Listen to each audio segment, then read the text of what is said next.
Stone Fox, Chapter 1, Grandfather. One day, Grandfather would not get out of bed.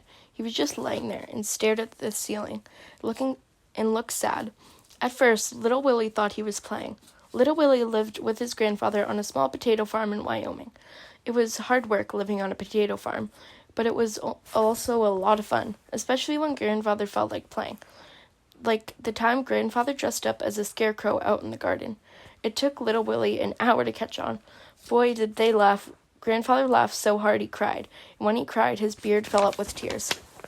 Grandfather always got up real early in the morning, so early that it was still dark outside.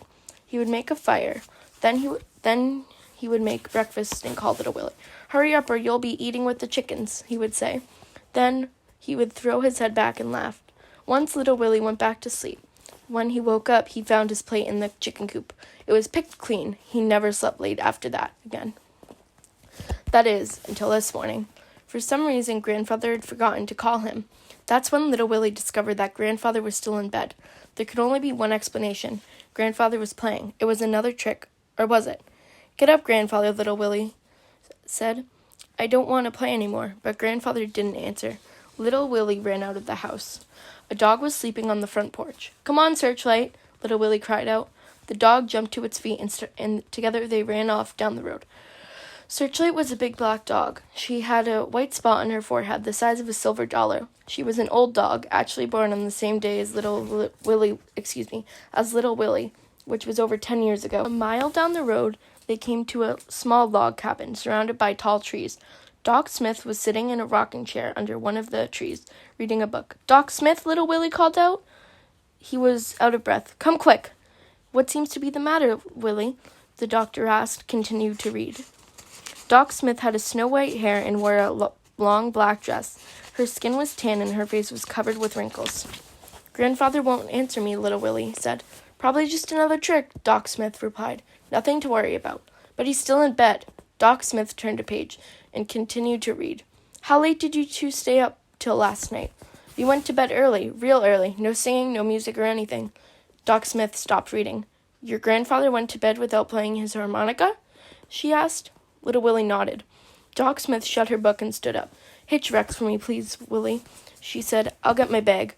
Rex was Doc Smith's horse. He was a handsome Palomino. Little Willie hitched Rex to the wagon. Then they rode back to Grandfather's farm.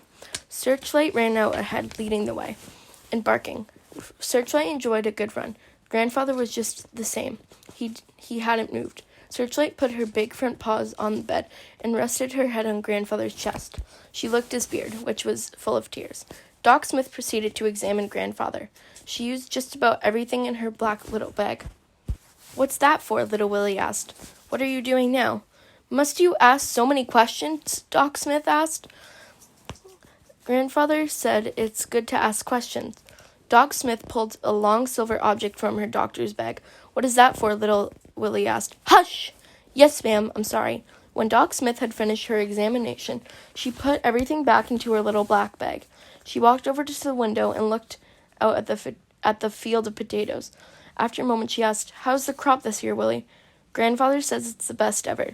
Doc Smith rubbed her wrinkled face. "What's wrong with him?" Little Willie asked. "Do you owe anybody money?" she asked. "No," Little Willie answered. "What's wrong?" "Why won't you tell me what's wrong?" "That's just it," she said. "There's nothing wrong with him." "You mean he's not sick?" "Medically. He's as healthy as an ox. Could live to 100 if he wanted to." "I don't understand," Little Willie said. Doc Smith took a deep breath, and then she began. "It happens when a person gives up for life, for whatever reason. Starts up here in the mind first, then it spreads to the body. It's a real sickness, all right, and there's no cure except in the person's own mind. I'm sorry, child, but it appears your grandfather just doesn't want to live anymore." Little Willie was silent for a long time. He spoke, "But what about fishing and the rodeo and turkey dinners? Doesn't he want to do those things anymore?"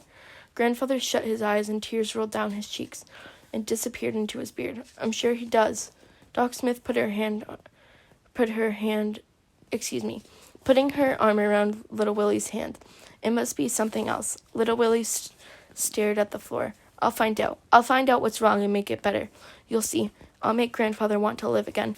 And Searchlight barked loudly. Well, that's chapter 1 of Stone Fox. Thank you for watching, and please subscribe.